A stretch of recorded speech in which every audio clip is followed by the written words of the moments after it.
hottest planet, Earth's closest planetary neighbor, will launch around 2028 to 2030, says NASA's new administrator, Bill Nelson.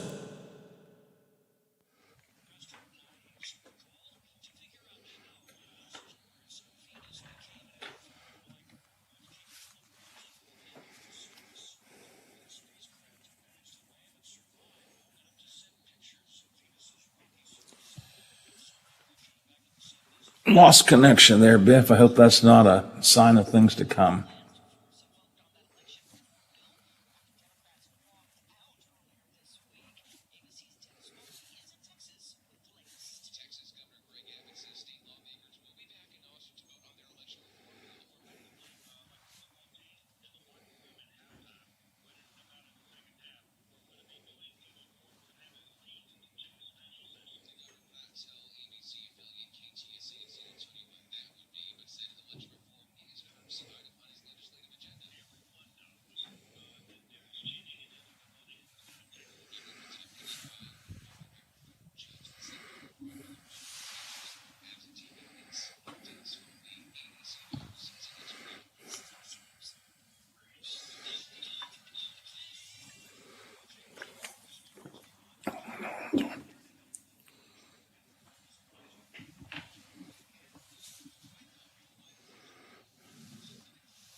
Continues shortly here on the Watchdog Morning Show with Howard Monroe.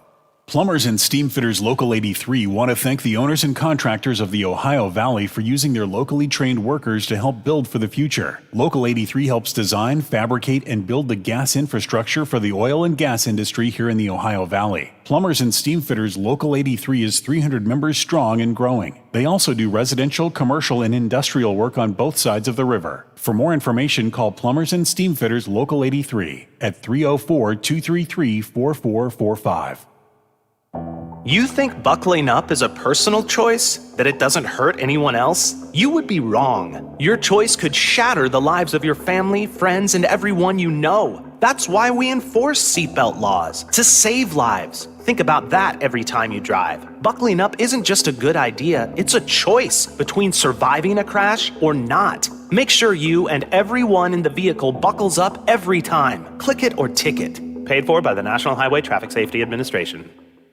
Have you experienced foot or ankle pain during or after sports, running, or exercising at the gym? Nagging aches in your foot or ankle that won't go away? Podiatric physicians can provide you with important foot care solutions, shoe inserts, or show you how to support your feet and ankles so you're able to compete or exercise comfortably. Ohio Foot and Ankle Medical Association podiatric physicians are located throughout the state and have been serving the profession and the public for over 100 years. To find a member of the Ohio Foot and Ankle Medical Association near you, visit associationsadvanceohio.com.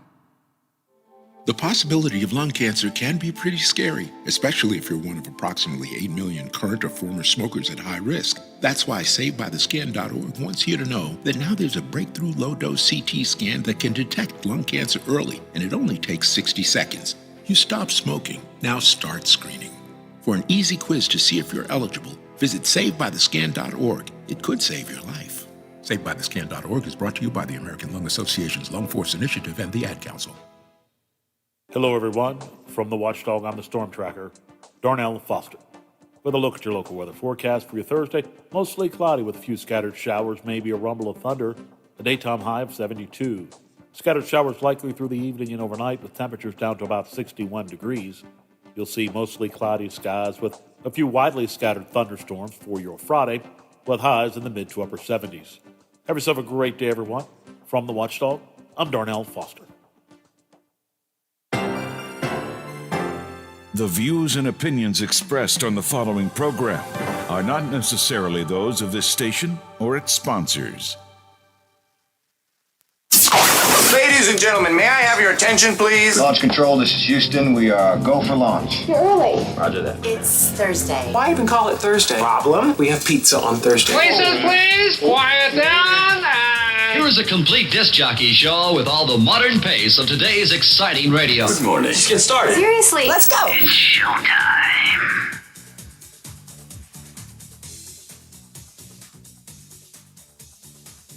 Conversations you care about from people you know. This is the Watchdog Morning Show with Howard Monroe, celebrating the 100 days of summer. It's day number 4 of the 100 days of summer. It is 64 degrees at the Wheeling, Ohio County Airport, 64 and cloudy at my home studios here in the Elm Grove section of Wheeling, and at the Robinson Auto Group Studios downtown Wheeling in the heart of the Ohio Valley. Rain likely today, maybe thunderstorms later in the day, up to around 72 or so before the day is over and done with. Let's see, history today. 1992 on this day, or this week at least, Bill Clinton was running for president. He was still trying to figure out how does he differentiate himself from his contenders, George H.W. Bush, Bush the First, and Ross Perot. Remember Ross Perot, Biffy? Yeah, I remember him. Yeah. Now I'm gonna lift up the hood of the car. I'll just tinker with the engine. That's the way I'm gonna fix things if I'm president. It made the election interesting, if nothing else. And it actually gave Clinton the win because the vote was split 3 ways. Clinton was able to win without a majority of the vote. Anyways, on this day in 1992, or this week in 1992, Bill Clinton's advisors said, tell you what, Billy boy, you're 45 years old. Bush is a whole lot older and Perot is near dirt. So what, we're going to pitch you as the hip, cool new candidate, the young guy with an attitude. And so Clinton did something that until then no presidential candidate had ever done before. He didn't just go on Meet the Press or Face the Nation. He went on the Arsenio Hall show and did, you know what he did? Remember what he did on the Arsenio Hall show, Biff? I'm not sure. Played the saxophone. Played the saxophone on the Arsenio Hall show. A presidential candidate doing that was like, oh my God, we've never seen anything like that before. And the danger, of course, was it would look really stupid. It could have, but it didn't. Somehow, it caught on. And of course, since then, it's hard to think of any major presidential candidate who hasn't decided to, go on the comedy shows, whether it's Fallon or Colbert or wherever. But back then, going on what? You're going on a late night TV show, and he was on the hippest and edgiest at the time show. Now Arsenio Hall is like the rest of us, just an old guy. But back then, Arsenio Hall was the way his show was announced, and he was the hippest of them all. And Bill Clinton was there, blowing the sax, and actually did a pretty good job of it as well. On this day, 133 years ago, Brother Biff, Mighty Casey struck out. It was the first publication of the really classic poem, Casey at the Bat. Love that poem. There was no joy in Mudville that day. The mighty Casey had struck out. First published in the San Francisco Daily Examiner, Ernest Lawrence wrote the book. Ernest Lawrence Taylor wrote the poem. And for it, he got $5. $5 for writing Casey at the Bat. And on this day, Biffy, 75 years ago today, 1946, Joachim, hope I'm pronouncing his name right, a French fashion designer, debuted something that was scandalous and has now become a key part of American pop culture. It was the bikini. Itsy bitsy teeny weeny yellow polka dot bikini, two-piece bathing suit. He named it the Bikini after the Bikini Atoll Islands in the South Pacific, where atomic bomb testing was going on. I don't know. Did he know that the bikini would hit the world like an atomic bomb? I don't know. Anyway, a few little odds and ends there of history, just to kind of get you up and get you running here on day number 4 of the 100 days of summer. 7:14, Watchdog Morning Show. Y'all feeling well, Biffy? Everything going good today? All set and ready to roll? Yeah, good to go. You sure? Positive. Okay, got to make sure you're in good mood as we get up and running this morning. I am. What are you drinking today? Water. You've been water a lot lately. Is that a conscious decision? You're trying to get more water in your body? No, when it's warm like this, I go water. Switch to water. Okay, that makes sense. I have my Diet Dr. Pepper here, but for my warmer item this morning, I am drinking some tea and honey. Now, it's not because I need anything for my throat, not that kind of reason. It's just after yesterday's story that the decaf coffee, bad for your heart. Caffeinated coffee makes me jittery. Decaf coffee, bad for your heart. No, I'm a tea guy. I get stuck with tea. What else am I going to do? I want to take a minute here, Biff, to revisit a couple of stories that we have already talked about this week, but I want to rant again a little bit, and maybe each gives us a little different perspective. So I am going to go once again to the Friends TV show and the Friends reunion. Yes, I know. I even got a text already this morning saying, "Oh, please don't talk about Friends anymore." Biffy, I don't know if you know this or not. I got an article in front of me. This is stunning. This is staggering. I can't believe this. Friends, of course, was a show about 20-something young adults in New York City growing up in their 20s, making a family out of their friends, living together, going to coffee shops and so on. It was a nice show about, well, cleverly enough, friends. Now, Biff, I don't know if you know this or not. Staggering. This article in Vox, the online newspaper. Vox says that's not really the way young people handled themselves in New York City in the 90s. I can't believe it. You mean this TV show did not show us reality? God, I am so tired of this. You know, television is supposed to be, not all television, but shows like Friends or Seinfeld or Married with Children or what, they're supposed to entertain us. They're supposed to take us away from reality. They're not supposed to show us what it's really like to raise children or be a young adult in New York City. No. I'll read a book about that, or maybe CNN can do a documentary on it, or maybe they'll talk about it on The View or something. When I watch a TV show, I'm picking Friends here as the example, I just want to be entertained. I know it's not real. I know that nobody looks as good as all 4 of them did in their prime. I know that. I know that nobody makes the kind of jokes that they do on a sitcom in real life all the time. I know that. Anyways, this is a, how many page? 7-page article in Vox magazine, basically bemoaning the fact that Friends did not give us a true picture of people growing up in New York City in the 90s. Now, Biff, when you watch a TV show, you watched Friends a little bit, I think you watched Seinfeld, I don't know what other sitcoms may be, sitcoms of your choice. When you watch a sitcom, do you actually think that it's a real depiction of how these things are? Or if you go back to the old days and you watch, Leave It to Beaver or Ozzie and Harriet, that maybe was before your time. Maybe you've watched some of them in retrospect. I mean, do you actually believe that this is the way of the world? I mean, do you look at a TV show like this and think, my heavens, that's the way it really is, Biff? I look at that as a form of entertainment. I mean, because that's what it is. It's a half hour. You put aside and just forget everything, and you want to be entertained. So you watch a show like that, or even Seinfeld, and you laugh, and then you go back to doing whatever it was that you normally do. But no, at no point did I think that was that's how things were in real life. I looked at it as, okay, it's a form of entertainment where I'm going to take a little part out of my day to get a laugh or two in, and then go back to whatever it was that I was doing. See, I live real life.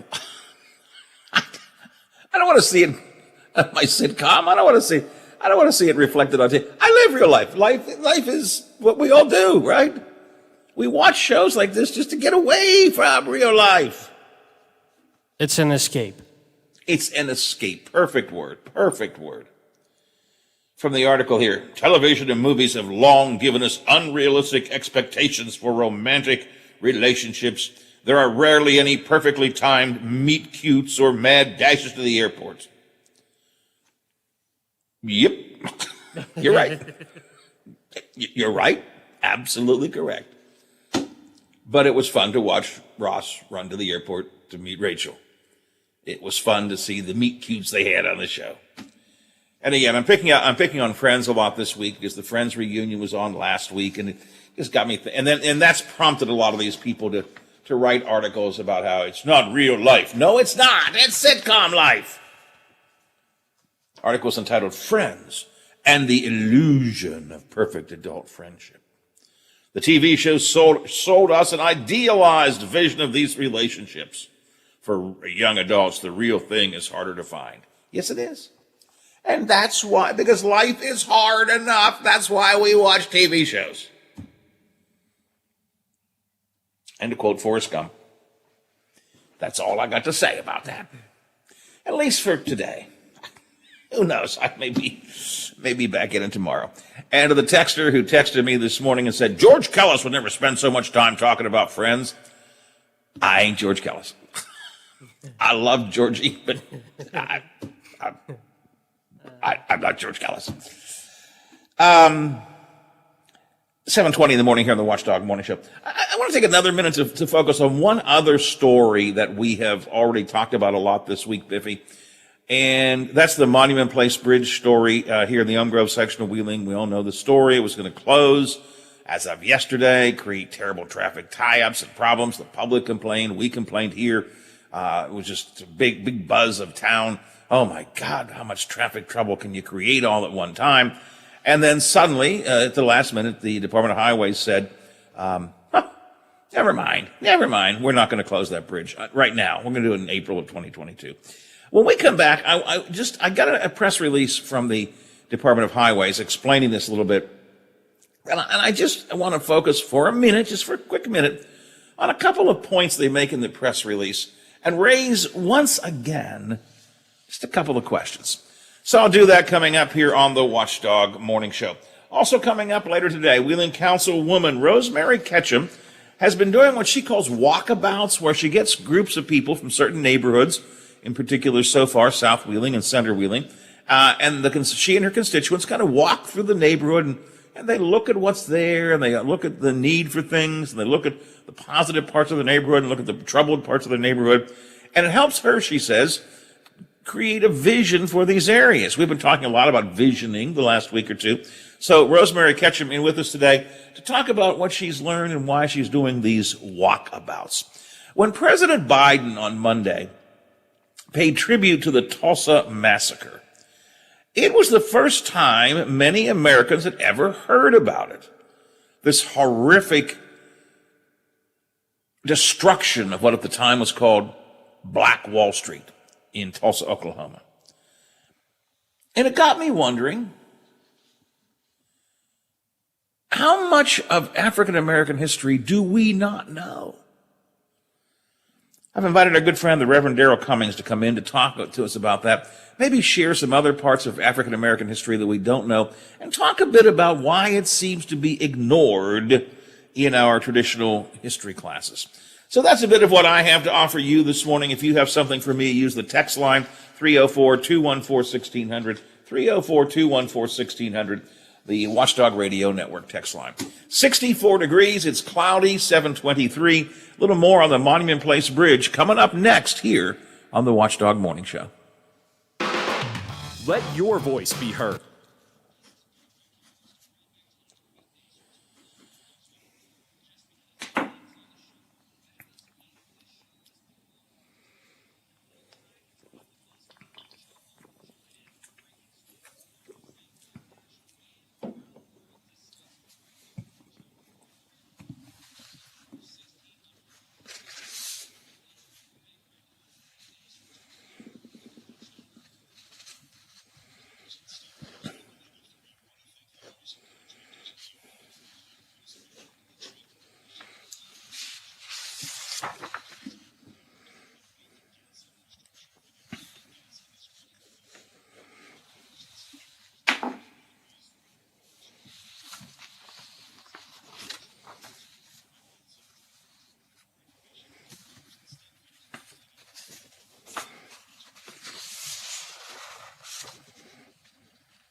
Jobs and more jobs. If you're looking for employment, the WTRF Ohio Valley Job and Career Fair is the place to be. On June 10th at the Wheeling Park Ice Rink, come prepared to meet with employers from a variety of industries that are looking to hire entry-level to experienced workers. Dress professionally, bring copies of your resume, and be prepared for on-site interviews. Don't miss the WTRF Ohio Valley Job and Career Fair on June 10th at the Wheeling Park Ice Rink. For more information or to see how your business can participate, visit the Job and Career page on WTRF.com. For all of your IT needs, visit OmniPerforms.com. Omni Strategic Technologies, the only IT company that the Watchdog trusts. Hannibal. The Watchdog is protecting your yard. Join Howard Monroe, Hoppy Kercheval, Bill DeFabio, and Big Rick for the best live and local talk in the Upper Ohio Valley and beyond. Hannibal trusts the Watchdog. You can vote in our Watchdog poll and read commentary in our blogs on watchdognetwork.com. The Watchdog Morning Show with Howard Monroe continues.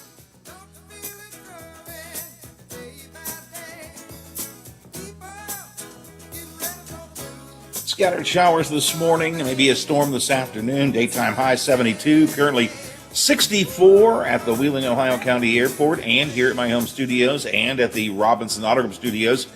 Downtown Wheeling in the heart of the Ohio Valley, it is cloudy and overcast outside. 728 on our day number 4 of 100 Days of Summer. It is our Thursday edition. Now, we're just probably the last time we'll talk about this. We talked about it a good bit leading up to it, and then yesterday when the bridge in Elm Grove was deemed to remain open until next April. Morning Intel today has a nice piece. Elm Grove businesses breathe a sigh of relief after the bridge closure was delayed. The Intel talked to a number of different people, businesses here in the Elm Grove section of Wheeling. Let's see, Southpaw Outfitters, Elite Massage Therapy, Cooper's Barber Shop, all of whom said they were really concerned about the trouble that's going to be caused by traffic, and people just not going to be able to get to or around their facilities very easily. All of them said they're very pleased that the project has been put, not on hold, but has been postponed at least until April of next year. That bridge, that Monument Place Bridge, is the oldest, how does this go? It is the oldest bridge in West Virginia still in use. I think that's the way it is. It was built in 1817 by Colonel Moses Shepard as part of National Road, the Stone Bridge, the Monument Place Bridge, if you will. Oldest bridge in the state of West Virginia, still in use. It was placed on the National Register of Historic Places back in 1981. It is not exactly the way it was when it was first built back in 1817. Back in the 30s, in the 1930s, they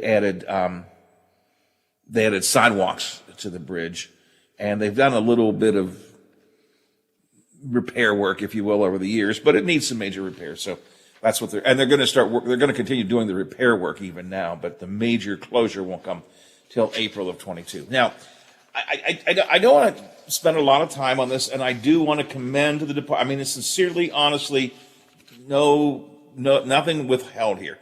I want to commend the Department of Highways for listening to the public concerns and deciding that it was going to be way too much trouble, way too many problems are going to be created by closing that bridge, especially right now because the I-70 work is underway. Got a release from the Department of Highways yesterday explaining all of that. And a couple of lines just strike me. It's just again, make me want to ask a question. District 6 District Engineer Tony Clark says the new closure schedule could work out better for local motorists who will have an extra 10 months to use the bridge. The new schedule also works better, he says, because of the major bridge and highway projects underway on I-70 in the Wheeling Creek area, in the Wheeling area. Clark said the I-70 projects will be closer to completion by April, so there should be less interference with that. And Biff, I just want to repeat a question I asked yesterday, and I think you concurred with me, and I'm only doing it because they say it in their press release here. They sent this to me. We didn't push people to answer these questions this way. They're saying this schedule is better than the one they had planned up until the day before yesterday. This schedule could work out better for local motorists, it says. This schedule is better because of the major bridge and highway projects underway on I-70 in the Wheeling Creek area. And Biffy, I just want to repeat the question I asked yesterday. We all knew that. And if they know this is better, why did they have the other plan put in place to begin with? I mean, they're saying right here, oh, this is better. Then why didn't you do the better plan to start off with? I mean, why'd you get us all ginned up for this terrible traffic problem when you had what you thought was a better plan available? Or as we said yesterday, Biffy, did it really not cross their mind until we, the public, began to raise such a ruckus? I don't have an answer to the question. And I'm not going to jump up and down and scream. I'm not going to go to the ramparts with a broken bourbon bottle. I'm not going to, stomp on anybody's head over this.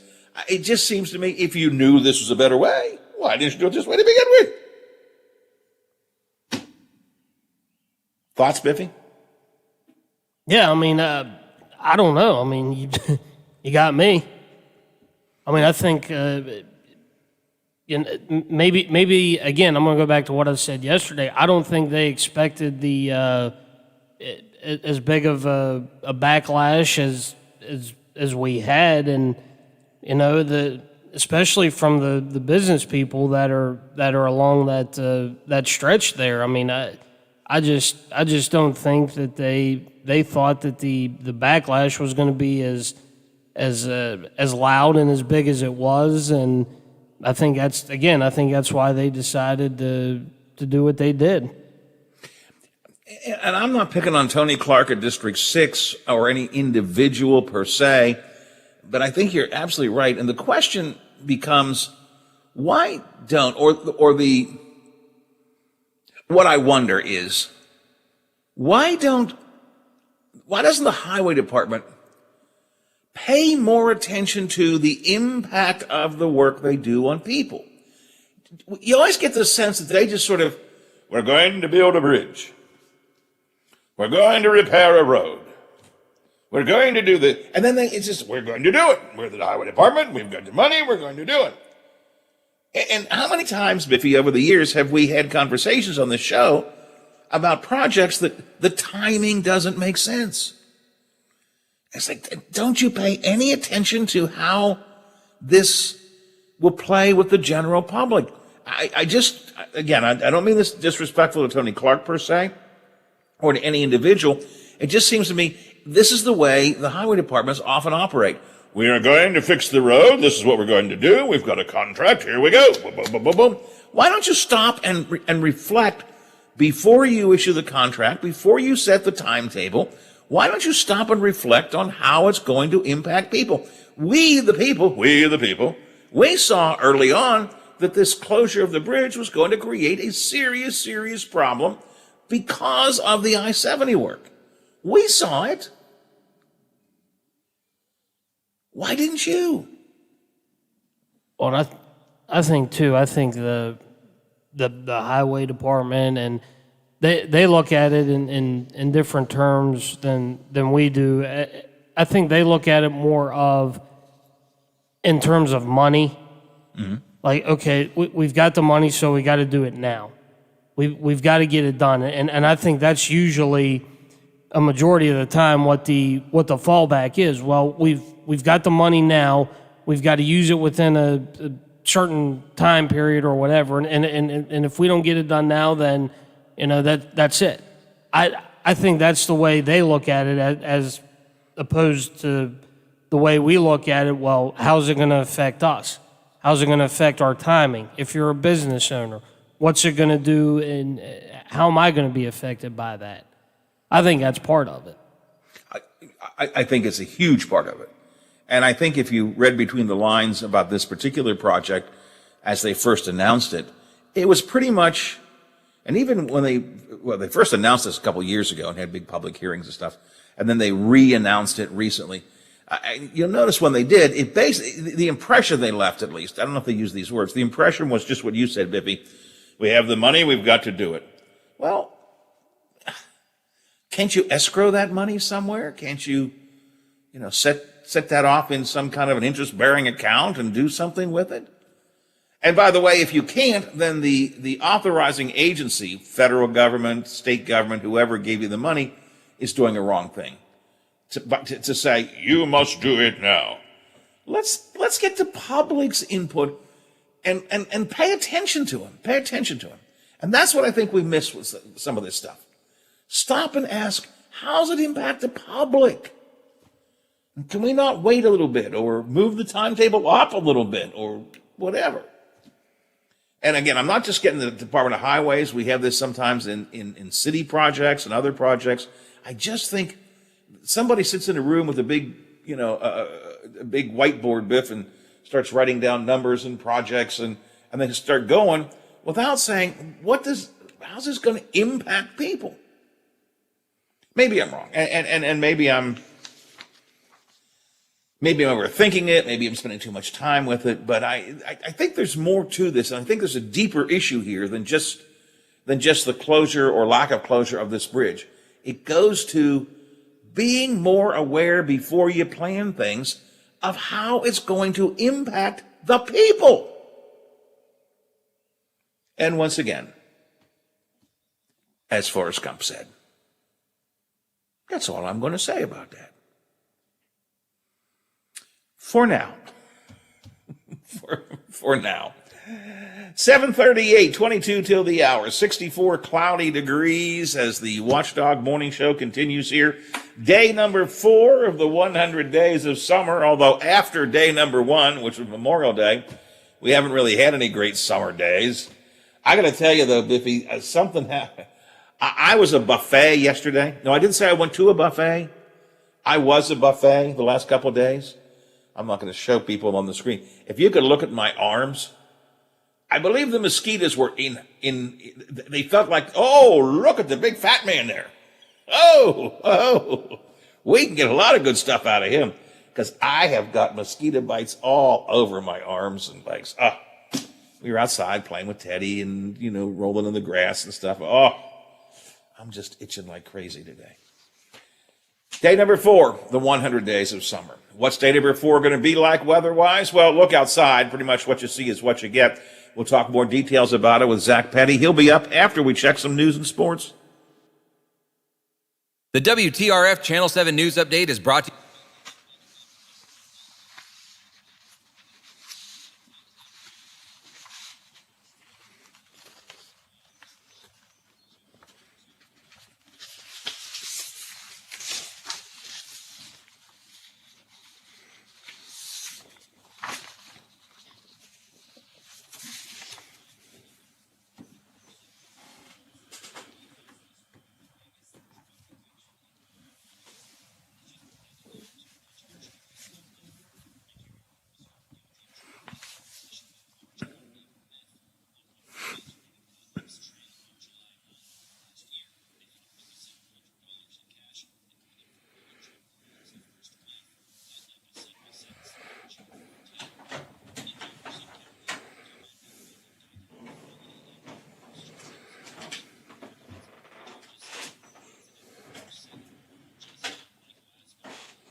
Here you go.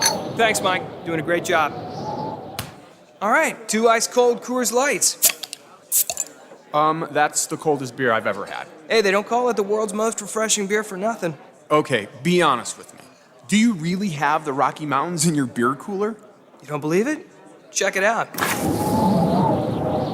Man, that's pretty amazing. I know, right? I can't believe it myself sometimes. I mean, this cooler is only 3 feet wide. Coors Light, the world's most refreshing beer. Coors Brewing Company, Golden, Colorado. With great beer comes great responsibility. Quaker Steak and Lube at the Highlands is the perfect place to relax after a long day. Happy hour from 3 to 6 Monday through Friday. Get $2 off appetizers, $3 off domestic drafts, and house wine specials. Quaker Steak and Lube, voted Best Wings USA. Quaker Steak and Lube at the Highlands with another steal of a deal. Get a steak burger and fries all day Monday for only $8.99.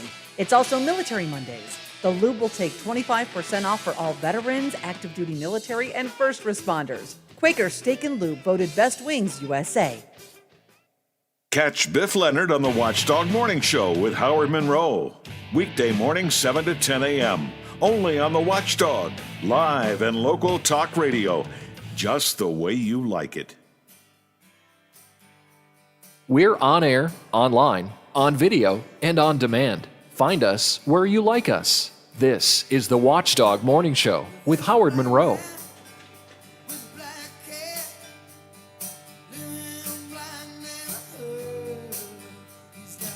Wheeling Councilwoman Rosemary Ketchum has been doing what she calls walkabouts in the neighborhoods that are in her ward. She started with South Wheeling, recently did Center Wheeling, will do some others as well. It's an interesting concept, getting neighbors together, wandering through the wards, looking at what's been done, what needs to be done, physically seeing those things.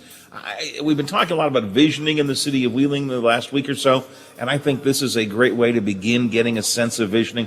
We'll talk to Rosemary about that coming up after the 8 o'clock newscast. But right now, we'll talk to the man who is perpetually canceling Waterfront Wednesdays, Zach Petty.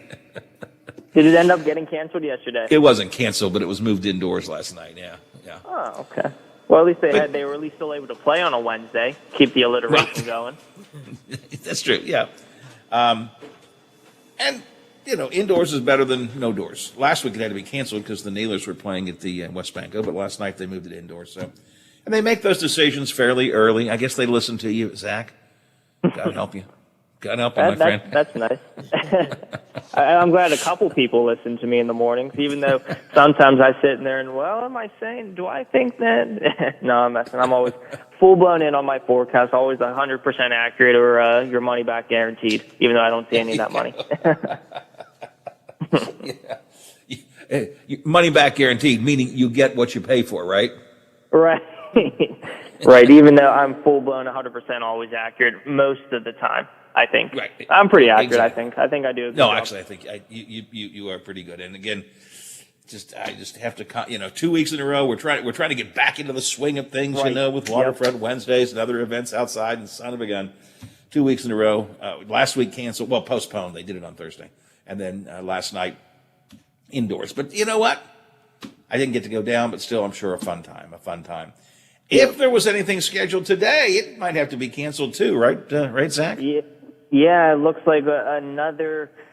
Again, we use that Kerstunkt word whenever we just know it's just going to be an absolute gully washer with rain all day, where it's just kind of dreary outside. It's gray and overcast once again, maybe some valley fog over towards your neck of the woods in Elm Grove. I know I saw some fog over on our Moundsville camera, but just some patchy rain showers once again today. In terms of timing it out, it looks like we could see some raindrops fall within the next couple of hours. Another wave comes in by lunchtime, and then wave number 2 as we head closer to dinner time. And the dinner time showers could be a little more feisty. We could see a stray rumble of thunder or two as a cold front sweeps by. But all in all, just kind of a rainy, dreary, grab the umbrellas yet again once for your Thursday, just because we'll probably be dealing with rain for the rest of today and maybe a little bit tomorrow, but I expect it to at least see a little bit more of that sunshine. Since it's essentially non-existent to see it today, we'll see some peaks of that as we head closer to lunchtime tomorrow. So basically it's a dark and probably rainy day, maybe even a little stormy day later in the day. 72, something like that for the high today, right? Yeah, low 70s. We'll stay below average. But then tomorrow, we start a nice little warm-up trend. I expect upper 70s, if not very close to 80 degrees, we'll call it, for high temperatures tomorrow. And then as we head into the weekend, I was actually talking to Brother Biff there earlier. He's not looking forward to the weekend because of that big green letters and word that I put underneath Saturday, Sunday, and Monday. Which is muggy. Got the muggy meter out, huh? Oh, yeah, the muggy meter will be out, and unfortunately in full effect. I expect to see dew points in the mid to upper 60s, and that means it'll be a bit more sticky and uncomfortable outside. Not only will the UV index be very high, sunburn will take place in about 20 minutes, the dew points will be high, so that means you'll be sweating a lot. So one thing I'll have to keep reminding everyone is that if you're planning to be outside, out and about this weekend, stay hydrated, just because you're going to be perspirating or sweating a lot more. So you'll definitely want to stay hydrated, or if you want to just combat all of that while you still want to stay hydrated, just cool off in the pool, just because it's actually getting into the realm where it's probably even too hot it'll be way too hot for me, and I know it'll probably be close to being too hot for you too, Howard, especially by Monday where we could flirt with the big 9-0. Wow.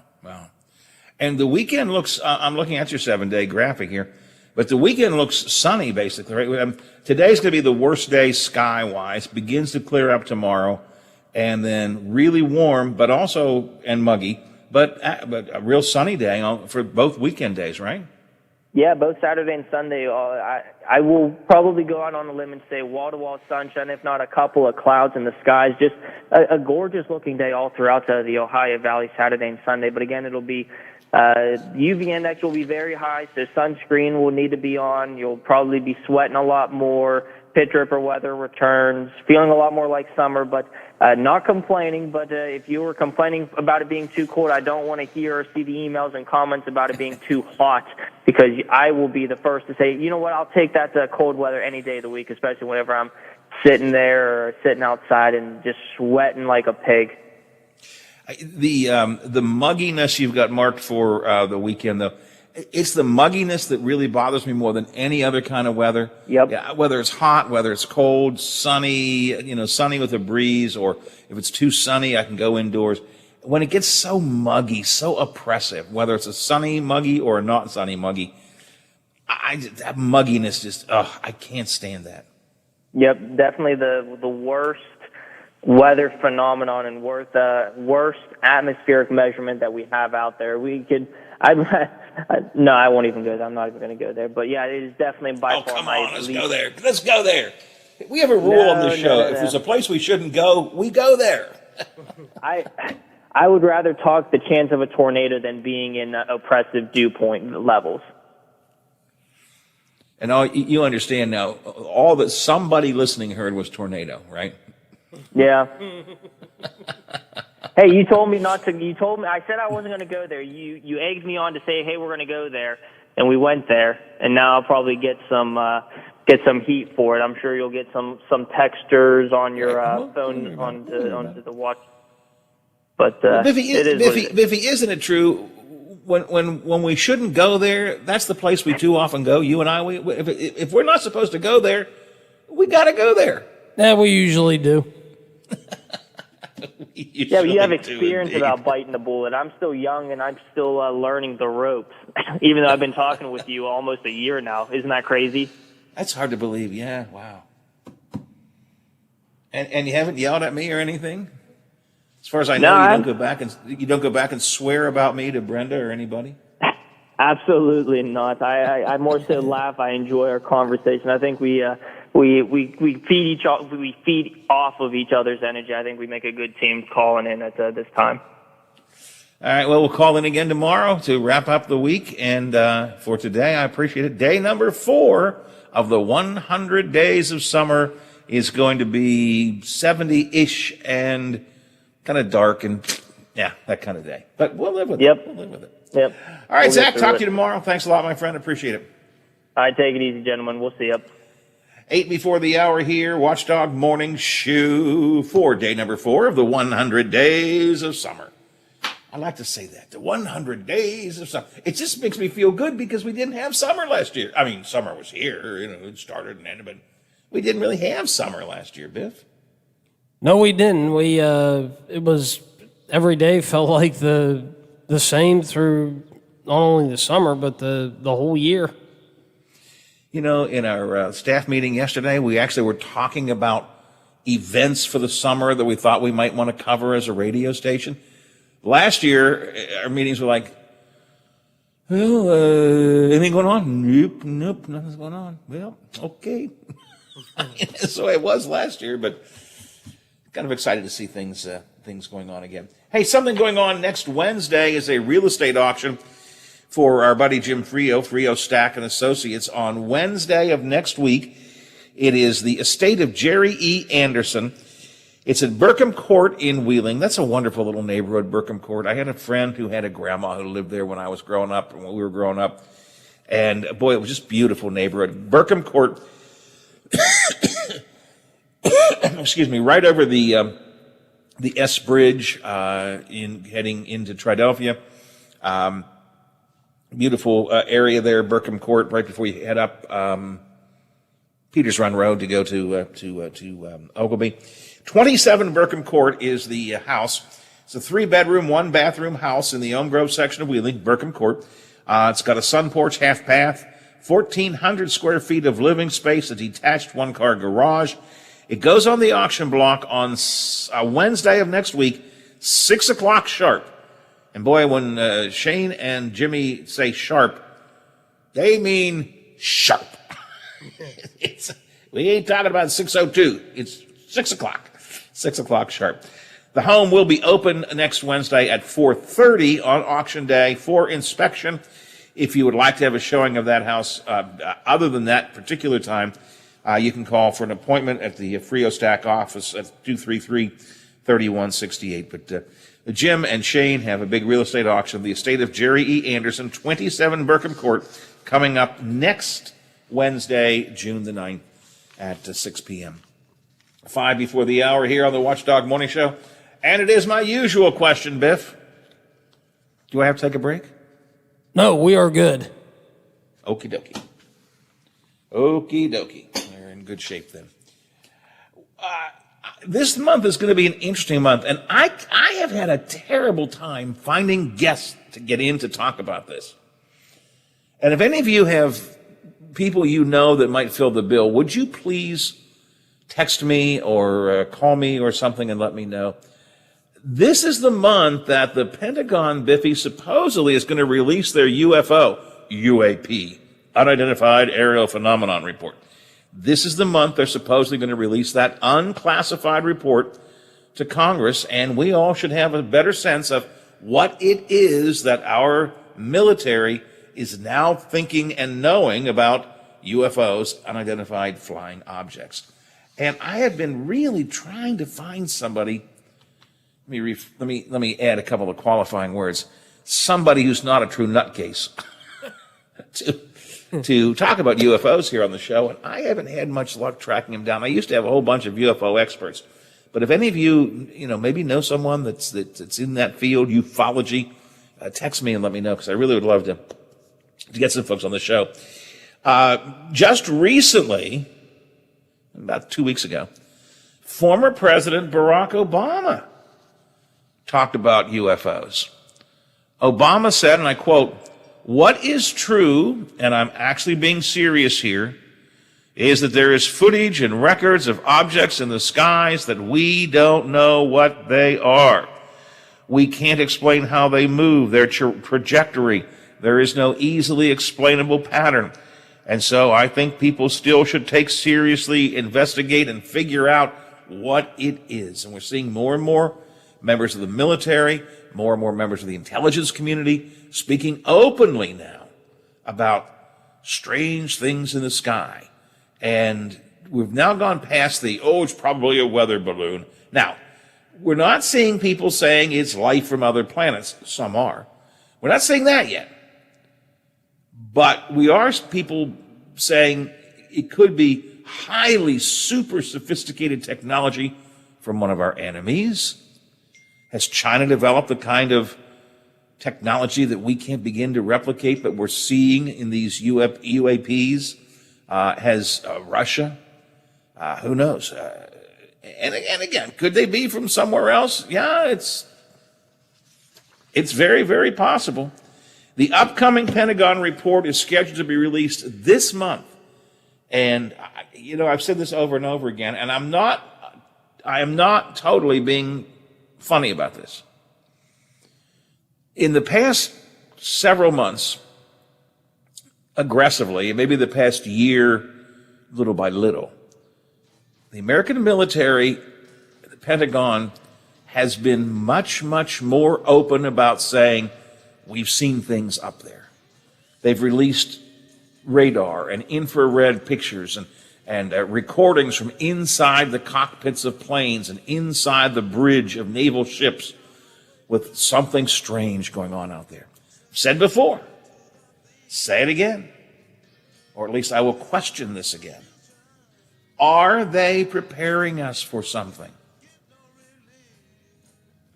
When they have the press conference to announce this non-classified report, when they go to Congress to turn the report over, will they be accompanied by Zork? I'm not totally joking about this. So former President Obama has weighed in more recently, and he says, there's something up there. There's something up there. All right, 8 o'clock, Watchdog Morning Show. ABC covers the world right now. The Watchdog is FM 98.1, AM 1600 WKKX Wheeling, FM 97.7, AM 1370 WVLY Moundsville. The ABC News is brought to you by Thomas Auto Centers, Mall Road, St. Clairsville. Get the best deal at Thomas Auto Centers. Evaluating claims in its bill.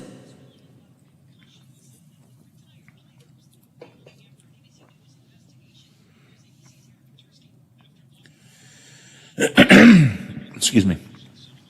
Biffy, we've got Rosemary, 8:10. And Reverend Cummings, who of course usually comes in, is at 9:10. Thank you. Everything going okay up there today? Any problems, any difficulties? All right, good.